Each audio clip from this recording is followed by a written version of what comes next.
पूर्ण कर नहीं पाए, थोड़ा प्रसंगांतर में चले गए। रूप कृष्णपाद की जीवन चरित, ऐसे जीवन चरित संबंध में थोड़ा सा आलोचना प्रसंग में थोड़ा सा यदि निकल गया तो आज थोड़ा सा गीता में भक्ति योग संबंध में कुछ आलोचना करेंगे। भक्ति योग द्वादश अध्याय में जो भक्ति योग है उस विषय में हम आलोचना कर रहे थे। भक्ति योग, भक्ति शब्द का माने है भगवान से प्यार करना सीधा, और जो योग है वो कुछ क्रियात्मक है। मान लो योग्य क्रिया योग है, योग्य क्रिया है इंद्रिय संयम मनो संयम आदि, फिर शरीर क्रिया है नेति धोती आदि है, फिर तुम्हारा नवोद्धार बंधन, जोग मुद्रा, खिचड़ी मुद्रा, जोग मुद्रा, ये सब मुद्रा क्रिया है, शरीर संबंधी क्रिया, ये क्रिया करना पड़ेगा, क्रियात्मक है। फिर तुम्हारा अटूट ब्रह्मचर्य होना पड़ेगा, फिर निरोग काया होनी चाहिए, नहीं तो होगा नहीं, जग भ्रष्ट हो जाएगा। फिर चाहे कितना भी तुम कोशिश करो, अगर निरोग काया नहीं होगा तो तुम योग में तुम आगे बढ़ नहीं सकते, किसी अवस्था में बीमार पड़ जाओगे। निरोग काया होना चाहिए, अखंड ब्रह्मचर्य होना चाहिए।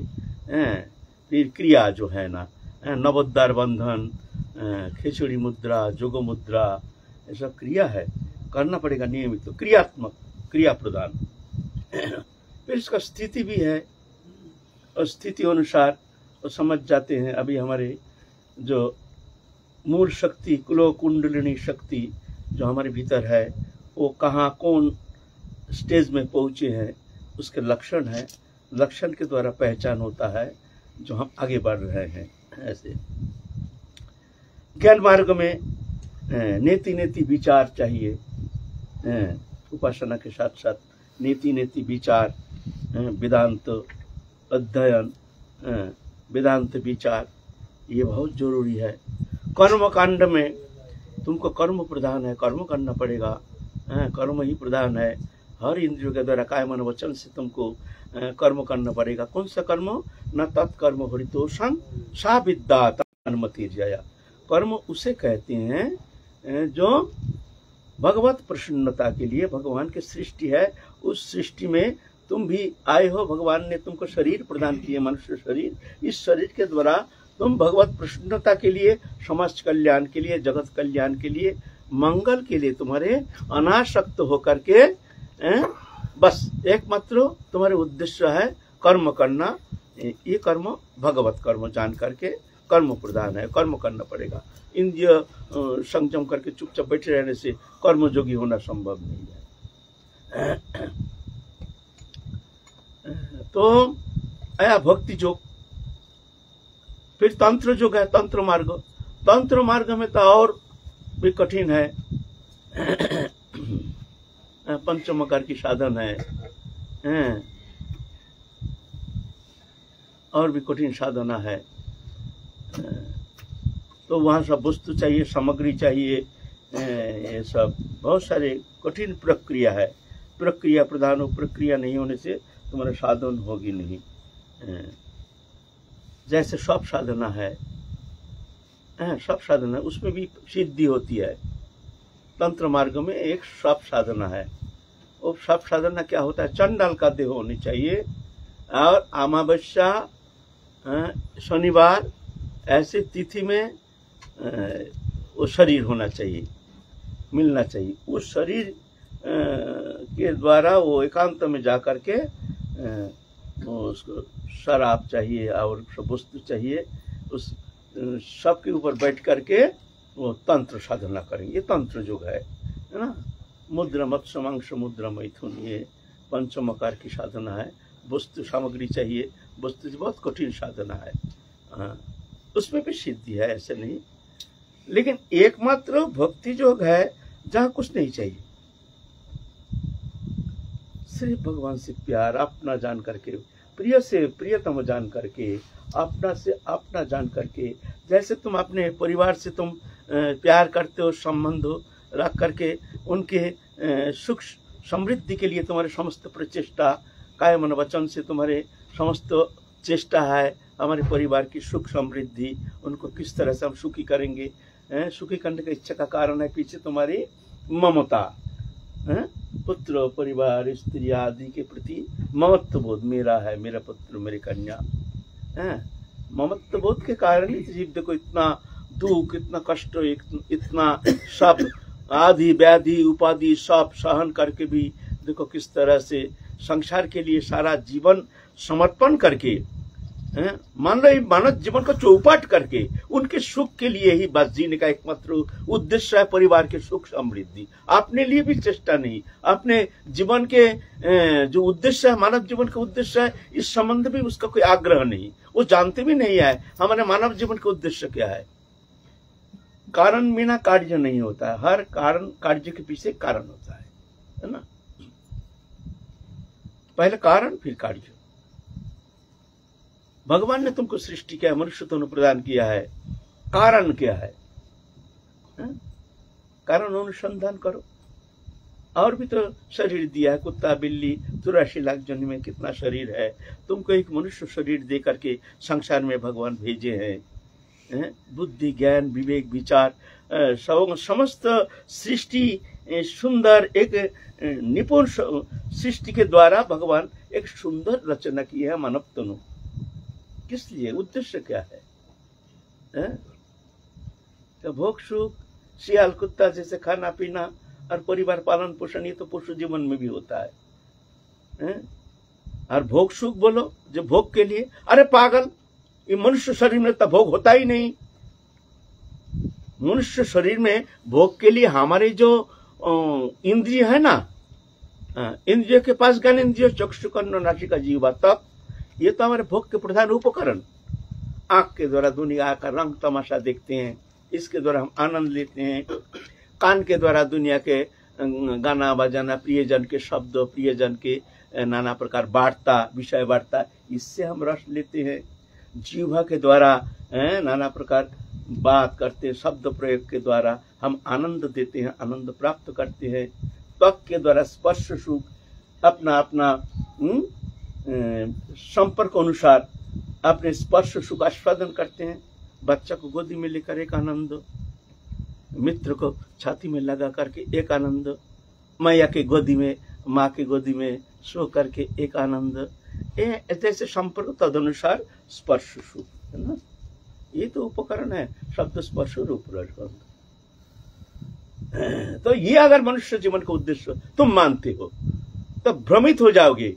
मनुष्य शरीर में इतना इंद्रिय प्रबलता है नहीं, भगवान ने दिया नहीं है। पशु जीवन में बहुत ज्यादा है। पशु बहुत दूर तक सुनता है।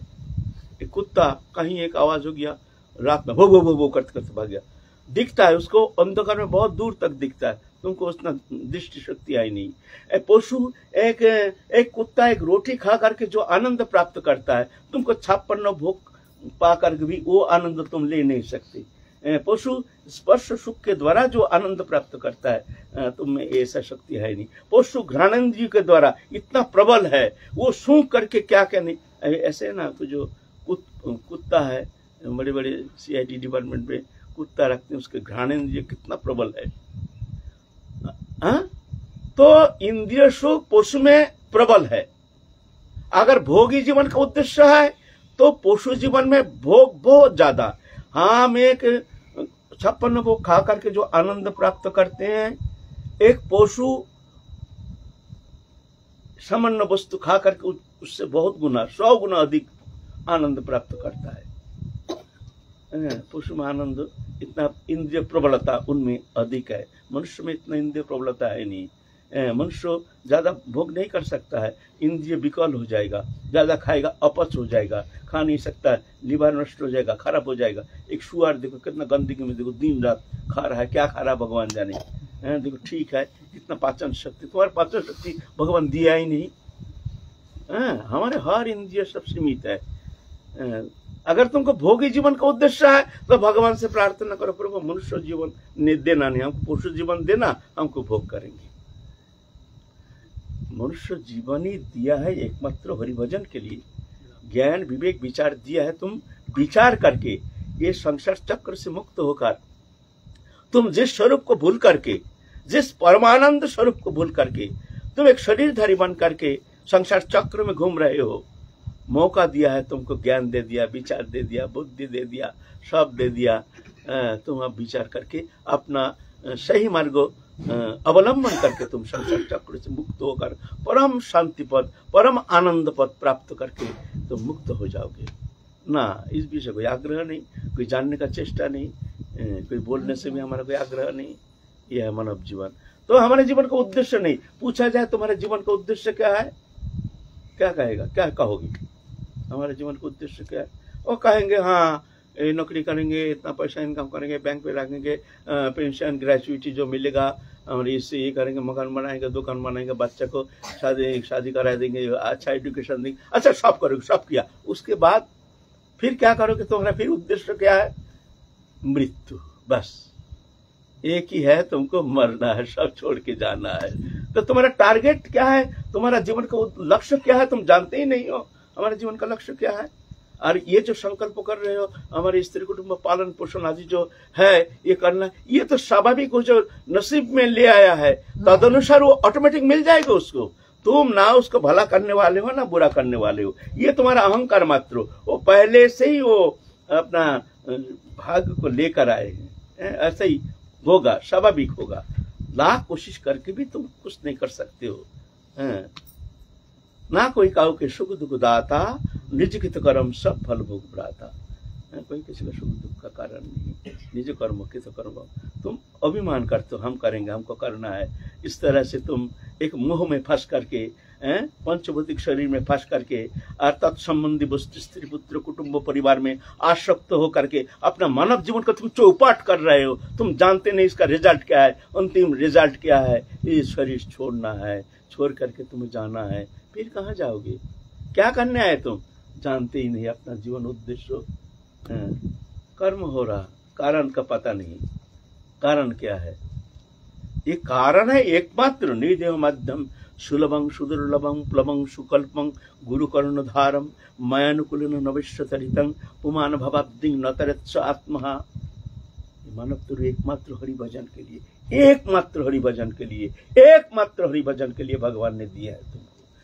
ये मानव तनु, ये नरतनु छोड़ करके और कोई शरीर भगवान ने रचना नहीं किए हैं, जिस शरीर के द्वारा तुम ये भवसागर पार करके निरापद भूमि में पहुंचोगे, परम आनंदवत प्राप्त करके नित्य काल के लिए नित्य मुक्त हो करके परम आनंद धाम पहुंचोगे। और कोई उपाय नहीं। जैसे समुद्र में चलने के लिए नाव चाहिए, ऐसे ही भवसागर। ये भवसागर, भव माने बनो, क्या बनो? कुत्ता बनो, शियाल बनो, गैया बनो। जब तक तुम्हारी मुक्ति पद तुम प्राप्त नहीं करते हो, जब तक तुम अपने स्वरूप में नहीं पहुंच रहे हो, जब तक तुम भगवत सान्निध्य प्राप्त नहीं कर रहे हो, तब तक जाकर के बनो। भवो माने ऐसे ही बनते रहो, आओ और जाओ। इसलिए कहते हैं भवो सागर। भवो माने बनते रहो। इसका एक समुद्र, महासमुद्र, कूल किनारा नहीं है। ये पार करने के लिए मानव तनु है एकमात्र नाव विशेष। ये नाव है, इस नाव के द्वारा ही तुम पार लगा सकते हो। यहाँ देवता भी असमर्थ है, देवता लोग भी चाहते हैं हमको एक मानव तनु मिल जाए, वो भी भारत भूमि में हमको एक मानव तनु मिल जाए। किंतु बाहर जो वेस्टर्न कंट्री है, वहाँ ऐसे हमारे आध्यात्मिक चेतना की जो हमारी स्थिति है, जहाँ हम पहुंच सकते हैं साधना के द्वारा, हमको जो ज्ञान उपलब्ध है, ऐसे दृष्टा पुरुष जो भारत में निवास करते, ऐसा विदेश में है नहीं।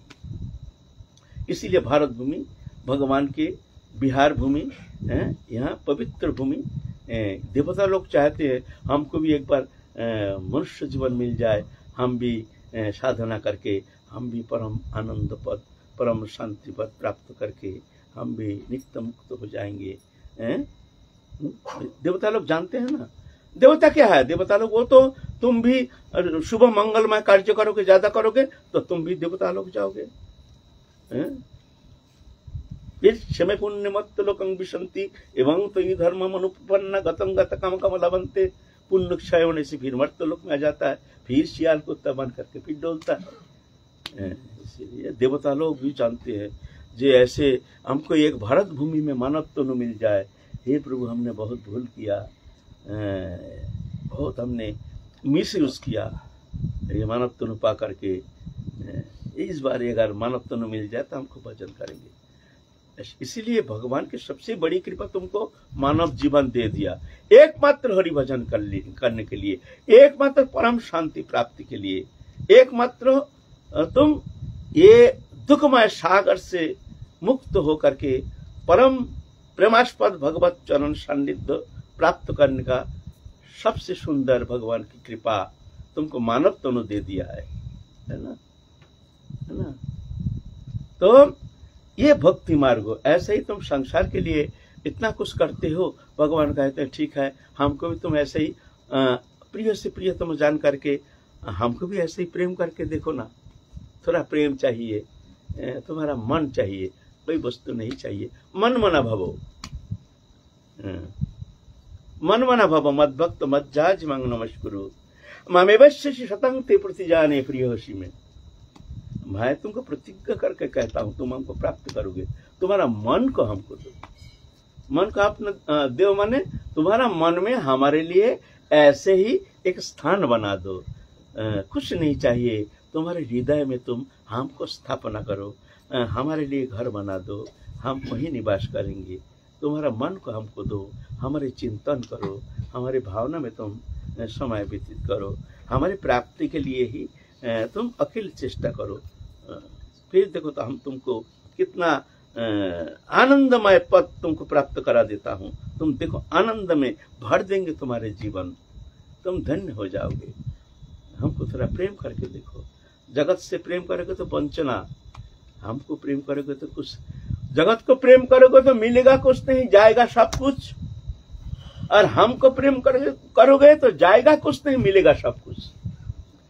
जाएगा कुछ नहीं माने तुम्हारा कोई संसार की कोई वस्तु कोई नष्ट होने का भय नहीं, वो तो है रहे, लेकिन भगवान मिल जाएंगे। अनंत कोटि ब्रह्मांड नायक भगवान बोलते हैं हम तुम्हारे हो जाएंगे। यह है भक्ति योग, सबसे सरल उपासना। ना कर्म योग की अपेक्षा, ना तंत्र योग की अपेक्षा, ना ज्ञान योग की अपेक्षा, सिर्फ प्रेम। जतु सर्वाणि कर्माणि मयि सन्न्यस्य मत्परा अनन्य नैव योगेन मां ध्यायन्तु उपासते तेषां अहं समुद्धर्ता मृत्यु संसार सागरात् भवामि अचिरात् पार्थ मयि आवेशित चेतसा। समस्त कर्म हमको समर्पण करके, सर्वाणि कर्माणि माने तुम्हारे कर्म, हमारे लिए कोई कर्म नहीं है, कर्म वही है। सिर्फ जानो जी प्रभु तुम्हारे कर्म तुम करा रहे हो हमारे द्वारा, हम करता नहीं है, हम तो तुम्हारे दास हैं, तुम जैसे करा रहे हो हम ऐसे कर रहे हैं। सिर्फ कर्तृत्व अभिमान को त्याग करना है, कर्म त्याग करना नहीं है। कोई सोचते हैं जो भजन माने सब छोड़ छाड़ के गृह घर दुकान पाठ सब कर्म आदि छोड़ छाड़ के जंगल में जाकर के बैठने से भजन होता है। कुछ नहीं होता है, कुछ नहीं होता है उसमें। जंगल में पशु पक्षी भी रहता है तो क्या हुआ। शोभरी ऋषि सबसे एकांत स्थान पानी के नीचे हैं जाकर के तपस्या किए हैं 60,000 वर्ष। उससे एकांत क्या है, एकांत। फिर उनके मन में संसार वासना आ गया। संसार क्या चीज है हमने तो देखा नहीं, चलो ये भी थोड़ा देख लो। क्या कहोगे, कोई गारंटी थोड़ी है। तुम जंगल जाकर के क्या गारंटी है तुम्हारे, जो वहां जाकर के तुम निष्प्रिय निर्लिप्त होकर भगवत चरण में एक तल्लीनता तन्मयता प्राप्त करके तुम संसार से मुक्त हो जाओगे, कोई गारंटी नहीं। जंगल ना मंगल का कारण होता है, ना संसार अनर्थ का कारण होता है। वासना ही अनर्थ का कारण। मन में अगर वासना है तो वासना ही तुम्हारा बंधन का कारण होता है ना। इसलिए भगवान कहते मन को हमको दो। जेतु सर्वाणि कर्माणि मयि सन्न्यस्य मत्परा, समस्त कर्म हमको समर्पण करके हमारे चिंतन में तल्लीनता, अनन्य नैव योगेन मां ध्यायन्तु उपासते। अनन्य भाव से, अन्न चिंता रहित, अन्न भावना रहित, अन्न आकांक्षा रहित, अन्न इच्छा रहित, अन्न संकल्प रहित, इसको कहते अनन्यता। अनन्यता माने ना अन्न चिंता, ना अन्न आश्रय, ना अन्न भरोसा, ना अन्न आश्रय, इसको कहते अनन्यता। एकमात्र भगवत चरण में समर्पित होकर के, ना भगवान हमारे हैं हम भगवान के, ऐसी भावना जो है इसको कहते अनन्यता।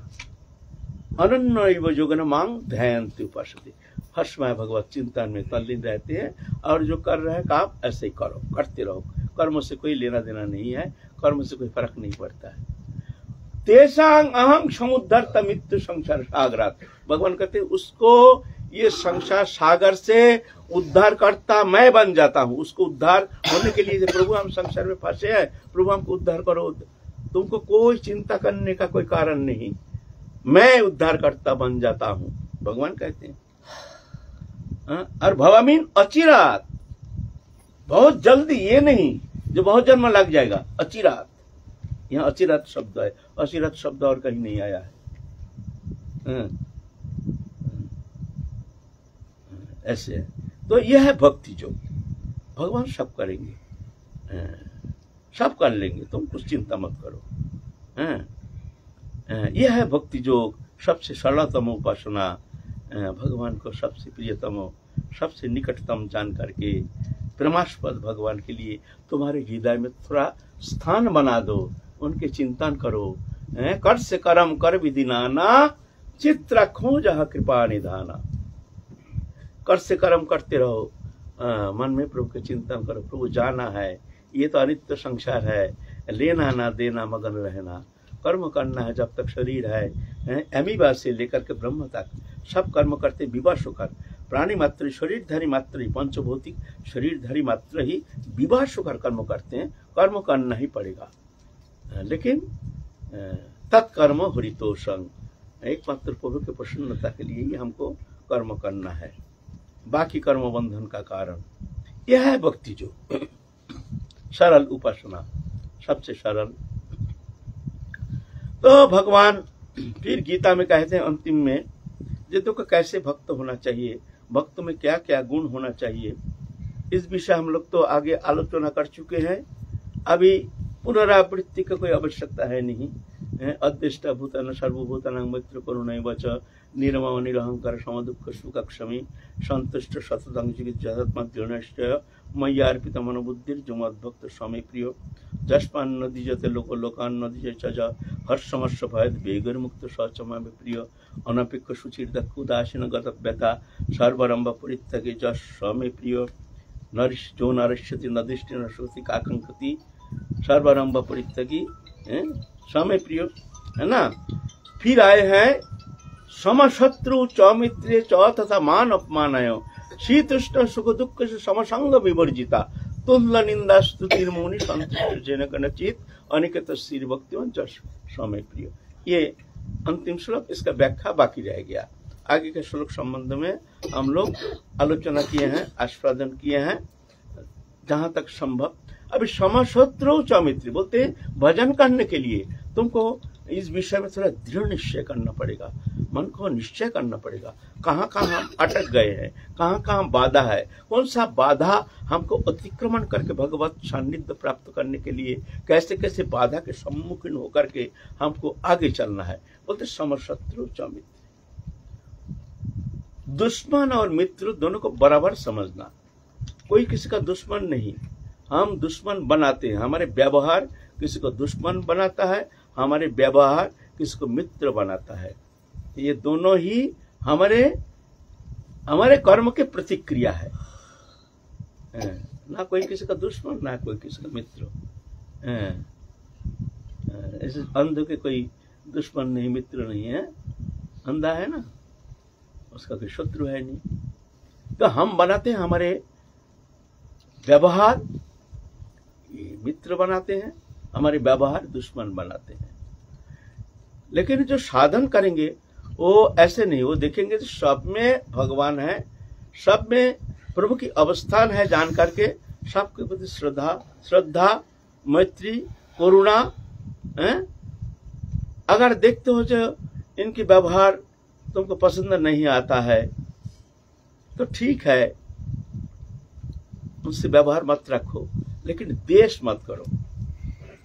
किसी को प्रेम कर नहीं सकते हो, कोई बात नहीं है, किंतु किसी से बैर मत करो। किसी को भला नहीं कर सकते हो, ठीक है, सबके व्यवहार हम समान नहीं कर पाते हैं, भला हम कर नहीं पाते हैं, ठीक है, भला मत करो। लेकिन खबरदार किसका नुकसान मत करना, इतना ख्याल रखना। किसी को सुखी हम कर नहीं पाते हैं, हमारा व्यवहार हम उतना सामर्थ्य नहीं है सबको सुखी करना, कोई बात नहीं, इतना करो तुम्हारे द्वारा कोई दुखी ना हो, ये चेष्टा करो। तो इस तरह से इतना तो करना चाहिए ना। ना लेना ना देना मगन रहना, सब में प्रभु है जान करके जो भजन करना चाहते हैं, जो भगवत उपासना करना चाहते हैं, जो इसी जन्म में इस संसार से मुक्त होकर प्रभु के प्रेममय सान्निध्य प्राप्त करना चाहते हैं, उनके लिए ये शब्द है। बाकी जो बहिर्मुख जीव है, संसार में मत्त है, उनके लिए तो कोई कहना नहीं है, जो इच्छा करो। समशत्रु चौमित्र, चौ तथा मान अपमान है। ये मान और अपमान दोनों अज्ञानता है। अहंकार जो है हमारे भीतर, अहंकार, अहंकार का दो वृत्ति, एक चित वृत्ति, एक है जड़ वृत्ति। अहंकार का दो वृत्ति है। इस संबंध में हम लोग आलोचना कर चुके हैं, फिर भी थोड़ा सा आलोचना करते हैं। जड़ वृत्ति है, ये शरीर मैं हूं और शरीर संबंधी वस्तु मेरा है, यह है अहंकार का जड़ वृत्ति। और अहंकार का चित वृत्ति है, मैं शरीर नहीं हूं, शरीर संबंधी वस्तु मेरा नहीं है, मैं चिन्मय हूं, दिव्य सुंदर आनंदमय, मैं भगवान का हूं, भगवान मेरे हैं। यह है अहंकार का चित वृत्ति। ये जो जड़ वृत्ति, ये जड़ वृत्ति से ही अहंकार, जो अज्ञान जाता अहंकार पैदा होकर के अभिमानी बना देते हैं, दाम्भिक बना देते हैं। वो अपने को खूब समझते हैं, मैं बहुत मानी हूँ, सम्मानी हूँ, तो क्या होता है, थोड़ा सा अपमान सहन नहीं कर पाता है, ये अहंकार में चोट लग जाता है, तो अपने को बहुत अपमानित बोध करता है, बहुत कष्ट पाता है, सहन नहीं कर पाता अपमान। ऐसा ही सम्मान में खूब प्रसन्न हो जाता है, कोई सम्मान करता है तो कोई प्रसन्न हो जाता है, लेकिन दोनों झूठा है, ना सम्मान ना अपमान, ये आत्मा से कोई संबंध नहीं। ये अज्ञान जातो अहंकारी कारण है। तुम्हारे अंदर कितना अहंकार है, अज्ञानता है, तुम कैसे, तुमको पता चलेगा कितना हमारे अंदर अज्ञान जातो अविद्या जातो अहंकार है, जड़ वृत्ति। तुमको मान और अपमान, इस विषय में तुमको थोड़ा सा चिंता करने से तुम पता चले। कोई तुमको अगर अपमान करता है तो अपमानित नहीं होते, ये मिथ्या है, झूठा है। आत्मा का तो कोई मान अपमान है नहीं है। तो और कभी कोई अपमान भी करता है तो जो भक्त है वो क्या सोचते हैं, जो भक्त है उनके विचार क्या है। जो हमारे अंदर बहुत अभिमान है ना, तो प्रभु ने इसके भीतर बैठ करके हमको अपमान करके हमारा अहंकार को नष्ट करने के लिए ऐसे व्यवहार किए हैं। ये प्रभु के बहुत कृपा। आहा प्रभु तुम्हारे बहुत कृपा, देखो तुम ऐसे कठोर वाक्य शब्द प्रयोग करके हमारे अहंकार को दूर करने के लिए तुम कितना कोशिश करते हो। धन्य है प्रभु, ऐसे ही हमको अपमान करो प्रभु, जिससे हमारे अहंकार नष्ट हो जाए, हम भजन करें। यह है भक्त की चिंता। और कोई अपमान करने से ऐसी भावना ना। विवेकानंद एक शब्द कहते, जो वही उस स्थान पर तुम जाना जहां तुमको सब कोई अपमान करते हैं, निंदा करते हैं, तुमको छोटा मानते हैं, अकर्मण्य मानते हैं, ऐसे स्थान पर जाना। क्यों बोलता है, वो तुमको मार मार के तुम्हारे हृदय को, अज्ञान को, अहंकार को नष्ट कर देगा। तुम बहुत जल्दी भगवान के पास पहुंच जाओगे। कितना सुंदर शब्द है ना, है? लेकिन कठिन है वहां पहुंचना। हम लोग थोड़ा छोटा सा अपमान, छोटा सा शब्द, छोटा सा व्यवहार हम सहन नहीं कर पाते अहंकार के कारण। ऐसे ही सम्मान बोध देखना चाहिए। हमको कोई सम्मान करता है उसमें क्या हम हर्षित होते हैं, ओहो हमको बहुत माला पहनाया, कितना सम्मान किया, कितना ऊंची आसन पर बैठाया, ओहो हम कितना बड़े हैं, हम कितना भजनानंदी हैं। तो समझना तुम्हारे भीतर बड़ा अज्ञानता है, तुम अभी बहुत नीचे हो, वहां पहुंचना तुम्हारे लिए भारी पड़ जाएगा, ये समझ लेना। ये आत्म विचार, आत्म मंथन कोई कहने का विषय नहीं है। तुम अपने आप को विचार करना, करके तुम देखना तुम्हारे अंदर अज्ञान जातो अहंकार कितना है। अगर मान लो नहीं, मान अपमान में हमारा कोई फर्क नहीं पड़ता है, सम्मान करने से हमको हर्ष नहीं, अपमान करने से हमको विषाद नहीं, तो ठीक है, अब तो ठीक है, अच्छा है, तुम अच्छे हो। भगवान कहते तुम अच्छे हो। ये समशत्रु सौमित्रे तथा मान अपमान। शीत उष्ण सुख दुख सुख। ठंडी आई है, ओह भजन नहीं होता है, कितना ठंडी कितना ठंडी। अरे ये प्रकृति का नियम है, इसको सहन करना चाहिए हैं? और गर्मी के समय भी घबराते हैं, ये एयर कंडीशन चाहिए, एयर कूलर चाहिए, नहीं तो भजन होता नहीं है। ऐसा थोड़ी होता है, साधु को देखना नहीं है। ठंडी में, गर्मी में, हर स्थिति में उसको प्रकृति के जो अवस्था है उसको सहन करना चाहिए, तब जाके भजन होगा। ऐसा नहीं जो एयर कंडीशन घर में बैठने से ही तुम्हारा मन एकदम भगवत चरण में लग जाएगा, ये भ्रम में मत पड़ो। जो भी भगवत तीव्र भजन किए हैं सब ये शीत उष्ण ये अवस्था को सहन करके फिर जाके बड़े कठिन साधना करके भगवत कृपा प्राप्त किए हैं। कोई एयर कंडीशन घर में बैठ करके साधन करके भगवत प्राप्ति किए हैं, ऐसे इतिहास के पढ़ने में तो ऐसा हमने तो बहुत जीवन चरित हमने जहां तक अध्ययन किया है हमने ऐसा सुना नहीं है जो एयर कंडीशन ठंडी में बैठ करके प्रभु को भजन करके प्राप्त किए हैं। जो भी किए हैं ऐसे शीत उष्ण सुख दुख सुख समसंग विवर्जित, ऐसे है ना, सहन करना चाहिए, उसमें विचलित नहीं होना चाहिए। साधु के लिए, गृहस्थी के लिए नहीं। उन लोगों ने एयर कंडीशन में खूब रहो, खूब आनंद करो, कोई बात नहीं, तुम्हारे लिए ये शब्द नहीं है, तुम खूब आनंद लेते रहो। शीत उष्ण सुख दुख समसंग विवर्जिता। संग विवर्जिता, संग विवर्जिता, संग दोष किसको कहते हैं? एक व्यक्ति संग, एक वस्तु संग। व्यक्ति संग है माने जिस संग से हमारे मन में विषय भावना का उद्रेक होता है, विषय भावना जागृति होती है, इसको कहते हैं संग दोष। हमारे भीतर में लालसा उत्पन्न होती है, हमारे भीतर कामना वासना जागृति होती है, तो जानना यह संग दोष नहीं, संग विवर्जिता। ऐसे तुम जीवन यापन करो, व्यतीत करो जहां तुमको ये संग दोष तुम्हारे हृदय में आकर के तुमको विक्षेप पैदा ना कर सके। संग से, संग दोष से दूर रहना। संग दोष संबंध में हम लोग आलोचना किया है।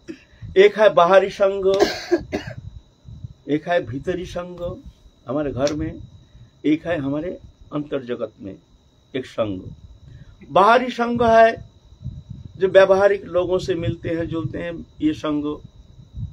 तो कोई कहते हैं हम तो कहीं जाते नहीं, हम तो बाहरी लोगों से मिलते नहीं है, हम भजन करते हैं, हमारे कुटुंब आदि के घर जाते नहीं, फ्रेंड सर्कल में हम जाते नहीं, किसी से मिलते नहीं। बोलते उसमें कुछ नहीं होता है, उससे भी बड़ा संग दोष तुम्हारा घर में है। बोले वो कैसा? घर में जो तुम्हारे प्रियजन, तुम जिसको खूब प्रिय मानती हो, उनकी जो प्रेम प्रीति है ना, तुमको फंसा करके, तुम्हारे मन को आकर्षित करके भगवत चरण से हटा करके संसार चक्र में ले जा रहा है। तुमको पता भी नहीं चलने देगा जो हम ये कहाँ फंसे हैं, सबसे प्रिय मान करके, सबसे अपना मान करके। तो बाहरी संग से भीतरी संग दोष ये कुछ पता ही नहीं चलने देता है। एक छोटा सा बच्चा, एक छोटा सा मासूम बच्चा तुम्हारे चित्त वृत्ति को हरण करके संसार चक्र में ले जाने में, भगवत चरण से हटा करके ले जाने में बहुत ताकत रखते हैं। ये नहीं समझना, छोटा सा बच्चा, उसके प्रेम। हम तो बाहरी संग वर्जित है, अरे भीतरी संग देखो। लेकिन ये भीतरी संग हमारे घर में जो हमारे प्रियजन, दुश्मनी उतना खतरनाक नहीं है, प्रेम जितना खतरनाक है। साधु के लिए दुश्मन तो सावधान कर देते हैं, लेकिन प्रेम, प्रेम माने लौकिक प्रेम, ये प्रेम मन को बांध करके, फंसा करके, भगवत चरण से हटा करके, विवश करके तुमको ले जाते हैं संसार चक्र में।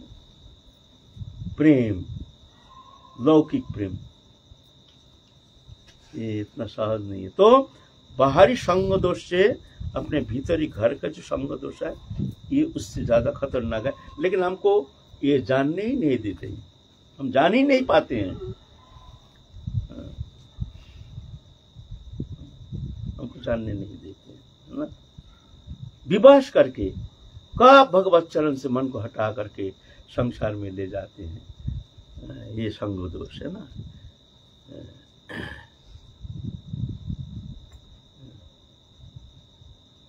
और उससे भी खतरनाक संग है, और एक संसार से भी खतरनाक और एक संग है। भीतर में हम भोग वासना ये सब क्या करते हैं, उसका मंथन करते हैं, मनन करते हैं, चिंतन करते हैं, मन ही मन में भोग करते हैं, मन में भोग करते हैं, कोई जान नहीं पाता है। हम मन में विषय को भोगते हैं। जो लोग बहिर्मुख है, भगवत चरण में तो तल्लीनता है नहीं, ऐसे साधु संतों की कृपा प्राप्त करके उनके हृदय इतना निर्मल हुआ नहीं, वो जैसे है, तो क्या होता है, वो मन ही मन में विषय चिंतन करते हैं, भोगते हैं। बोलते हैं संग दोष क्या करेगा, संग दोष तुम्हारे भीतर बैठा है। और संग दोष क्या करेगा, दोष तो भीतर ही बैठा है। सबसे बड़ा दोष तो तुम्हारे भीतर बैठा है। तुम संग दोष कर रहे हो, भीतर में ही तो दोष, उसमें तो मन के द्वारा हम भोग कल्पना करते हैं, मन ही मन में भोग करते हैं, मन ही मन में उसका आस्वादन करते हैं। अगर ऐसा होता, अगर ऐसा होता, अगर ऐसा होता। कौन जानता है मनुष्य दुर्वार दुष्पार, ये मनोविज्ञान जो है मनुष्य के अचिंत्य है।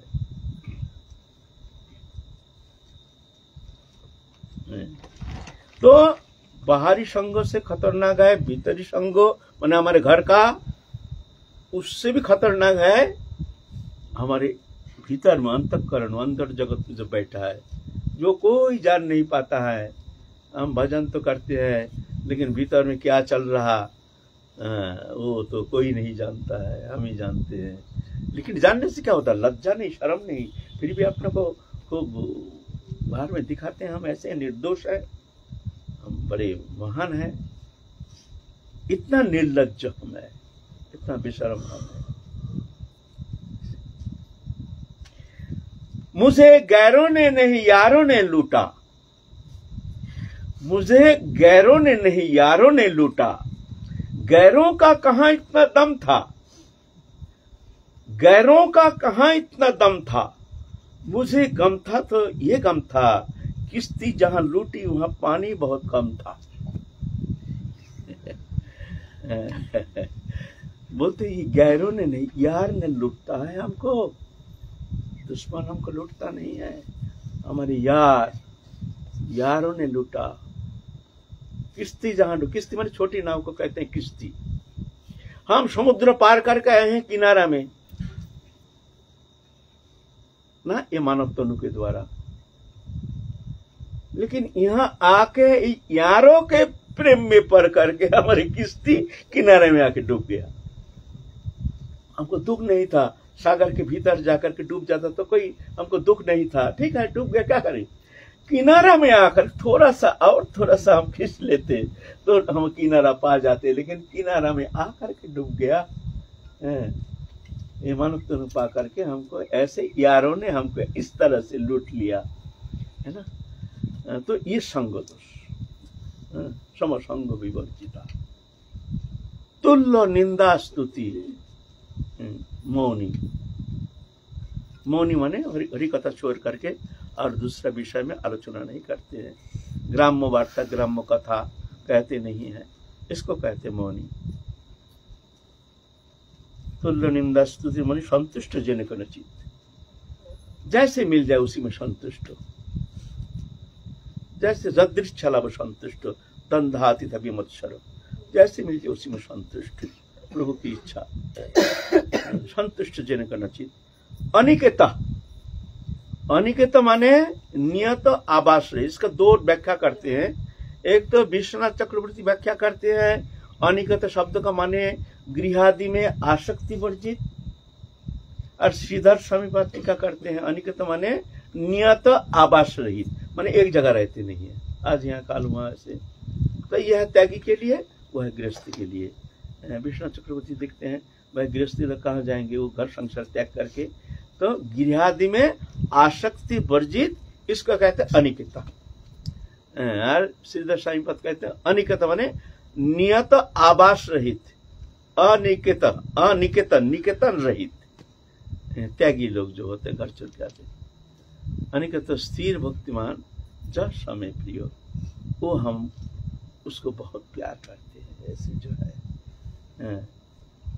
तो ये भक्ति योग है, ये भक्ति योग है। तो ये कैसे संभव है ना, जब भगवत चरण में समर्पित हो करके हर विषय में प्रभु की कृपा जान करके, प्रभु के चरण में अपने आप को समर्पण करके, प्रभु की इच्छा जान करके उनके दास बन के संसार कार्य निर्वाह करते हैं, तो प्रभु कहते हैं ददामि बुद्धि जोगं तं येन माम उपजानति, मैं उसके भीतर रह करके उसको बुद्धि देता हूं जिस बुद्धि के द्वारा वो जान जाता है। यह है भक्ति योग। तो आज कथा ही विश्राम, फिर हम लोग काल आगे चलेंगे। जय जय श्री राधे श्याम, निताई गौर हरि।